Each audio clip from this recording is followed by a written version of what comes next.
All through the productive years, Pontiac has built some of the most iconic cars to ever hit the streets, including the Trans Am Firebird, the Grand Prix, the Grand Am, and many iconic cars that you've probably seen in movies or even TV series known as the Knight Rider. So, what did happen to Pontiac and what happened to General Motors during that time? Was there a lot of controversies leading up to what's happening back then, like 16, 17, 18 years ago, that brought Pontiac downward? And, well, who took over? And what's left of General Motors and what's left of Pontiac after that? Is Pontiac ever going to make a comeback? But the reputation of Pontiac back then was multi-influential American automotive brands had such reputation that is hardly unfolded and basically just making the most iconic cars. But some of those cars are still out there to this day, but again, it's very hard to find Pontiac parts and other things for Pontiacs because Pontiac no longer exists anymore. So now we're talking about the rise and fall of Pontiac from its beginnings now to its end, and basically what ended General Motors here and there. So let's get started with the brand new video, The Rise and Fall of Pontiac. 1926, however, this is where the Pontiac first arrived here, and this is what became Pontiac to this day. The Pontiac brand was created as a lower-priced Oakland comparison to the feel between the Chevrolet and the Oldsmobile. So can you imagine a multi-story building, right, of General Motors, right? So at the penthouse, you have Chevrolet as being the top-most competitors of General Motors, and you have Buicks, you have Oaklands, the Pontiacs, and other smaller companies. Well, General Motors had to kind of cut a lot of these little brands that were really selling good to leave room to the other big manufacturers. That's why you have Chevrolet being on top, the Buicks, the Holdens, the Oldsmobiles, the Pontiacs, and eventually that kind of built the foundation of General Motors back in the day.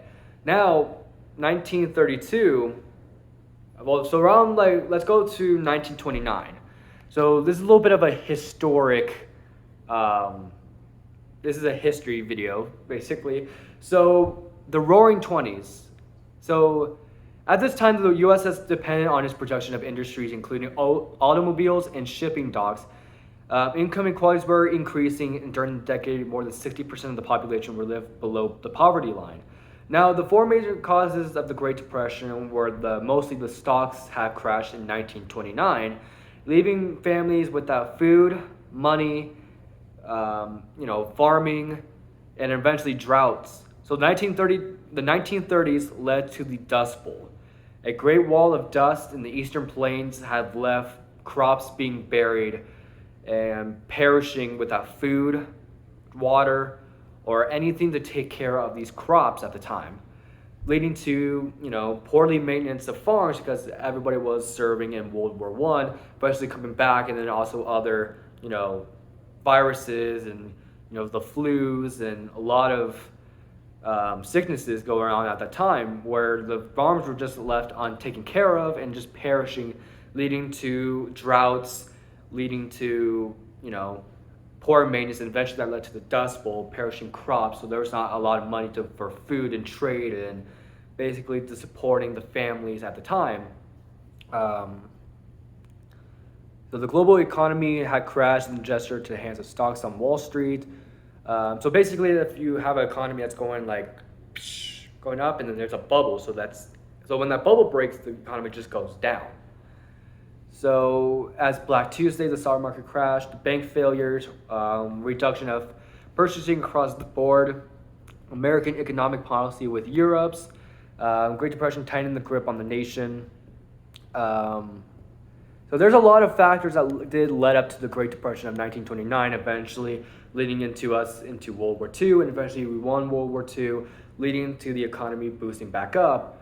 Now, 1929 and into 1930s. So 1932, Oakland had perished completely during the Great Depression. So now, and that penthouse, going back to the penthouse again, so now Oakland has perished completely because there were no sales, no money being left to support Oakland and General Motors to pay out the higher ends. Now leaving behind Pontiac, Chevy being on top, the Buicks, the Pontiacs, Holdens, and many other manufacturers. But again, some of those had to be being cut due to the Great Depression. Now it's leading to the major companies. So Pontiac was just left there on there. So it was supposed to be on the chopping block of the Great Depression, but it did manage to survive from 1926 to the 1930s. So now the BOP, the Buick Oldsmobile Pontiac collaboration has disbanded, and Pontiac's V8 was replaced with a straight 8 engine that customers balked. As basically a small econo-box car at the Great Depression, because that's all you can pretty much afford at the time. So just a cheap little, because the V8s at the time were kind of very expensive at the time, just leading to a inline 8, inline 6, also an inline 6 option at the time. So basically, a little bit of a econo-box car. Now, 1934, along with General Motors lines, introduced independent front suspension were established with silver streak styling to their vehicles. Now, technical innovations for Pontiac shared in other General Motors: an all-steel roof, hydraulic brakes, and safety plate glass, and a synchro mesh transmission. And to matter of fact, this was in 1935. So technology for them has been increasing, making more money than ever. And then eventually, 1938 introduced the first column mounting gear shift. Now leading into World War II, 1941, a straight 8 has returned to the engine lineup. Pontiac began manufacturing the Swiss design Oerlikon 20mm anti-aircraft guns for the U.S. Navy after car production ceased and Pontiac manufactured cannons. Torpedoes, tanks, and axles were various military engine parts to help fight and help soldiers through World War II. So all the manufacturing has ceased fire for the automotive production. Now it's being to cannons, torpedoes, axles, various military engine parts for tanks, which to help everyone get through World War II, all these soldiers. 1946, so about a year after World War II ended, the first post-war Pontiac was the first 2-door Streamliner fastback sedan. Came out in 1946. Now here's where automatic transmission came to place. 1949, the new downsized Pontiacs were available with a Hydra-matic automatic transmissions. Now in 1950, led into the new decade, so they're now in the middle of the 20th century. Pontiac's attractive Catalina 2-door hardtop first arrived off the assembly line and been sold. 1953, single-piece windshields and backlights were introduced for their vehicles. Air conditioning was offered for the first time, and Bonneville nameplate debuted at General Motors Motorama Roadshow, 1954. Now this is where things were getting big for them. Now, 1956, John DeLorean. Yes, I'm talking about John DeLorean, the creator of the DeLorean of the 1980. Well, this was 1956, by the way. So he didn't make the first DeLorean until 1980s at the time. So we'll kind of have to leave that back there. But we're talking about 1956 right now. So John DeLorean came back to General Motors and he became Pontiac's director of advanced engineering.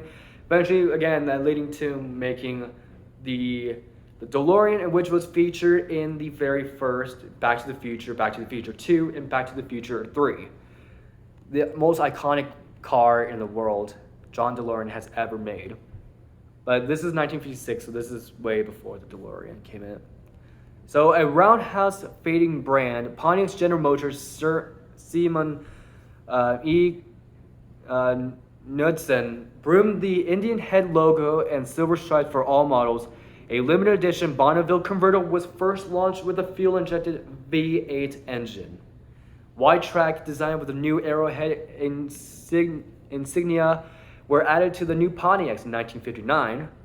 Eventually, 1961, the compact Pontiac Tempest featured the revolutionary 4-cylinder engine.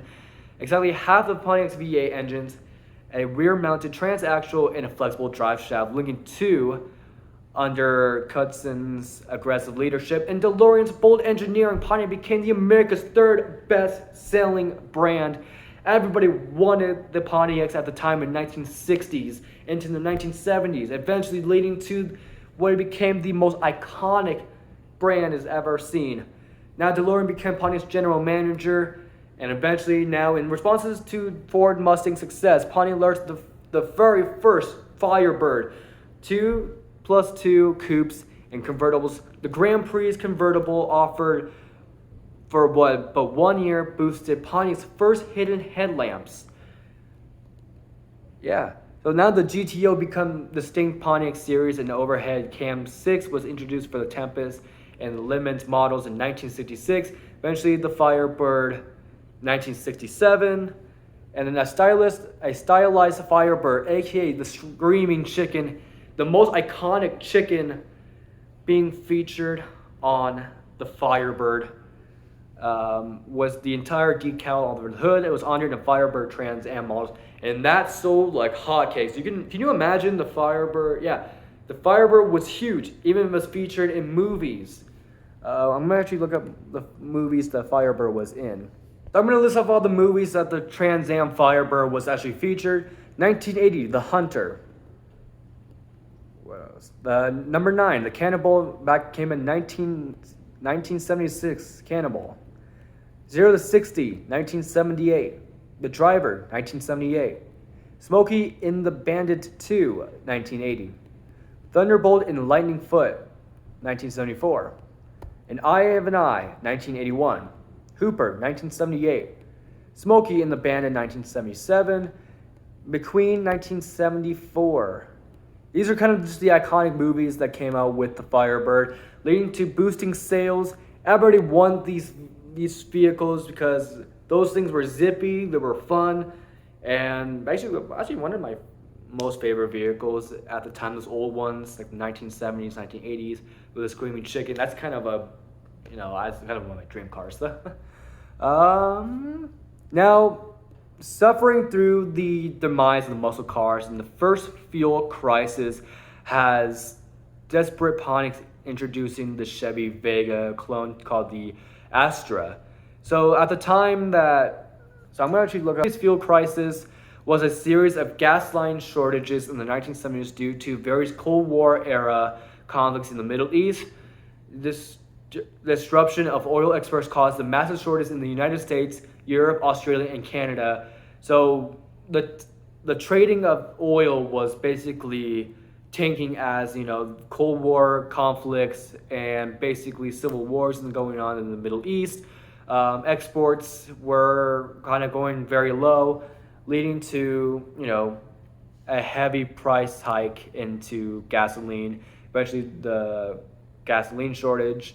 And to help save scarce fuel in the energy crisis, drive less, heat less, and said to President General Ford on October 8th, 1974, to plan and to curb the inflation, which he dubbed the whip inflation, or WIN. His measures was included for Americans to conserve the energy, to the scarce fuel, drive less, heat less, and basically use less of that stuff. So that was the gas crisis of the 70s. Now eventually leading to 1976 now. Following many Astra aluminum engines failures, Pontiac promoted its clunky Iron Duke 4-cylinder. So this is still around the gas crisis where they were making smaller engines. Most of them were kind of just failing, because of production. At the time of the gas shortage, kind of limited about production. They were building cheaper cars. They were building these econo box cars.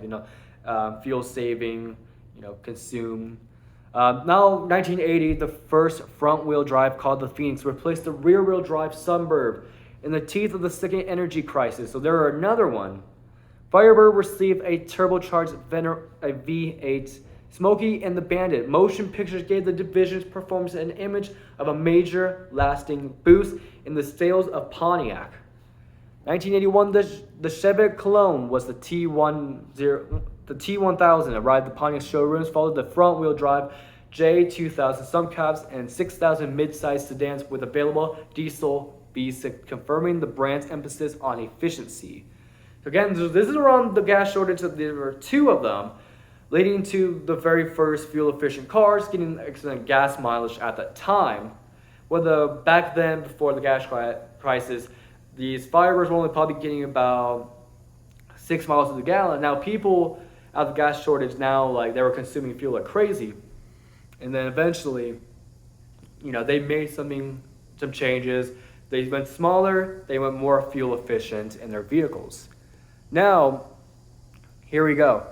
Now a redesigned Firebird arrived with the fuel-injected 4-cylinder Iron Duke as the base engine and a 5-liter Chevy V8 top Trans Am power.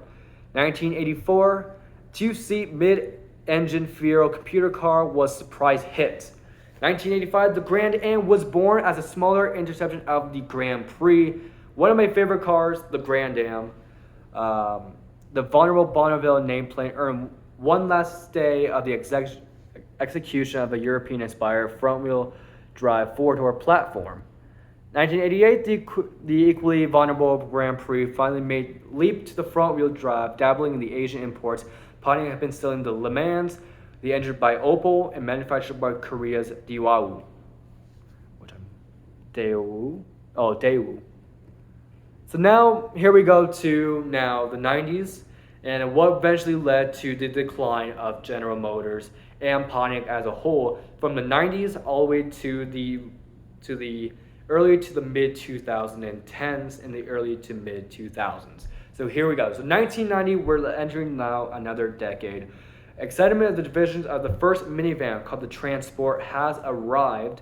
The fourth in the last generation Firebird was launched with a mix of plastic and steel body panels, 1993. The subcompact Sunbird evolved the Sunflower, offering coupe, sedan, and convertible body styles. Especially now in 2001, legendary car guru Bob Lutz joined General Motors concurrently with the introduction of the Pontiac's homely Aztec minivan-based crossover. So basically, the Aztec was basically just like a Toyota. It was basically a rebadged Toyota. Eventually, General Motors made a van, which it's kind of ugly. Didn't really sell much, but kind of also led to the demise that, it looked ugly. Not my favorite one of their vans and their little SUVs. So now Pontiac the iconic Pontiac Firebird was extinguished. There were no more Pontiac Firebirds being sold. So everyone back before 2002, hold on to those Pontiac Firebirds, because Pontiac is no longer making those Firebirds anymore. And this was in 2002.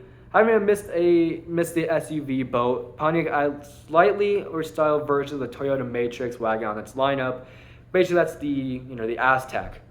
So now, here we go to now the decline of General Motors and Pontiac, leading all to the 2008 Great Recession.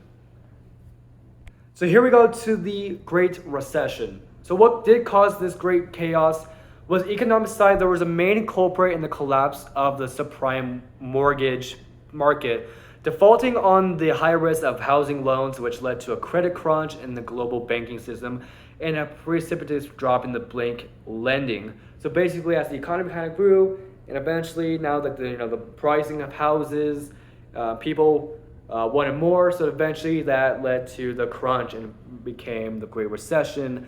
Now houses were now becoming more expensive at the time. Basically, there was a company that was scamming everyone. Like the scam calls you usually get. They ask you for get your credit systems or your other things. They took a lot of money.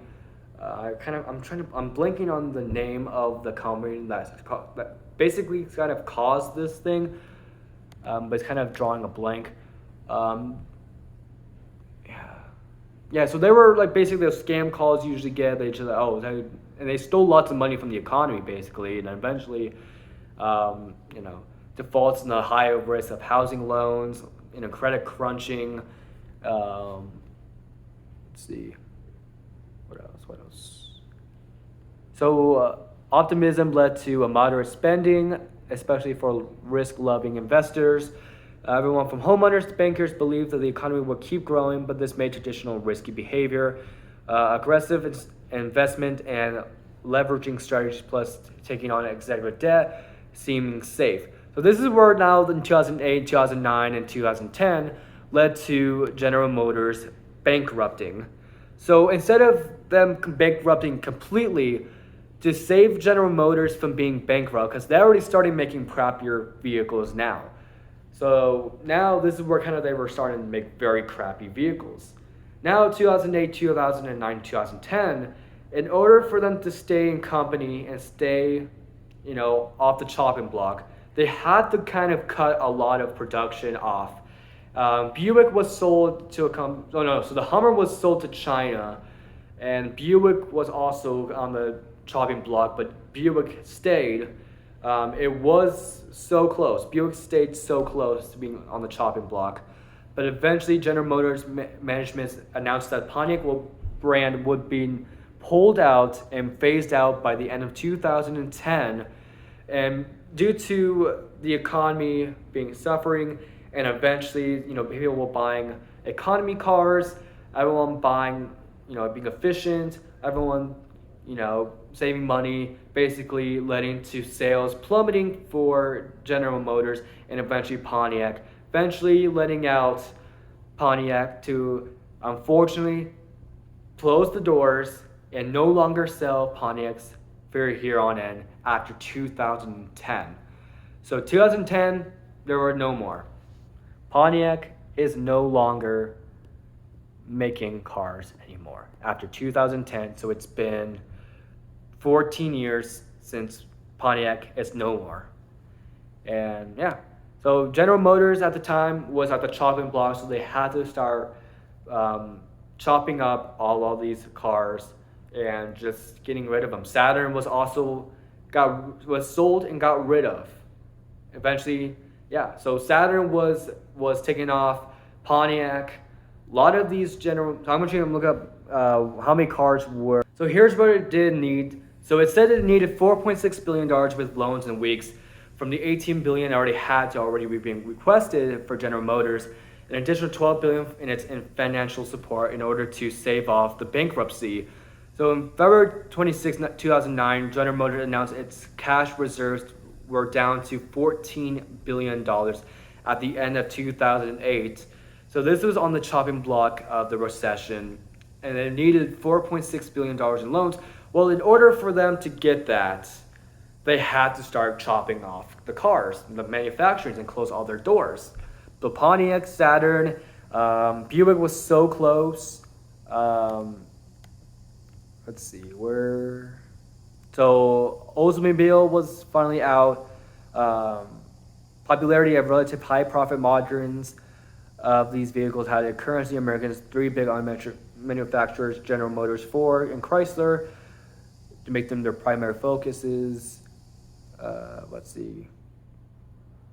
I'm trying to figure out what brands were affected, and that also led to the demise and eventually what led to the production of General Motors itself to have some poor quality and control. So all those manufacturers I've been listing off were no more after the bankruptcy, and yeah, so those were no longer exist. But what holds the future?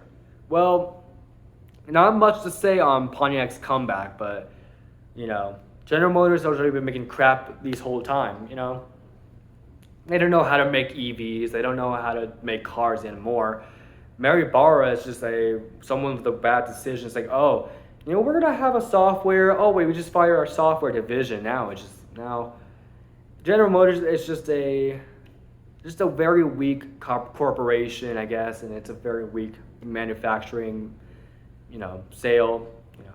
It's just a crap show. It's because nobody's buying those cars because they're poor quality. So yeah, there's not really much of a future for Pontiac. Pontiac will maybe make a comeback, maybe not, but it's kind of hard to say because they've been saying that for Pontiacs for 14 years, but Pontiac is no longer exist anymore, so there's no future to hold for Pontiac. But this is the rise and fall of Pontiac, what led to the despise from 1893 all the way to 2010 when General Motors said, "Hey, Pontiac, we're gonna close your doors. No more Pontiacs." From 1893, saying giving the very first time they built, cars, and eventually 1926 opening their very first doors. That's kind of the whole history of Pontiac, basically from 1893 to 2010. You've been Miss Pontiac. You've been such an inspiration. You've been making the most iconic vehicles in the world, and I can't, I've owned a Pontiac Grand Am, a 1999 Pontiac Grand Am. Mostly when I was very young, so we got rid of that back in a few years ago, like 2017, when it blew the heater core. So, yeah. So that's been iconic Pontiac and the Trans Am Firebirds. It's one of my favorite cars to this day. But yeah, thank you guys so much for watching. Thank you guys so much for watching. I'll see you guys next time. Bye.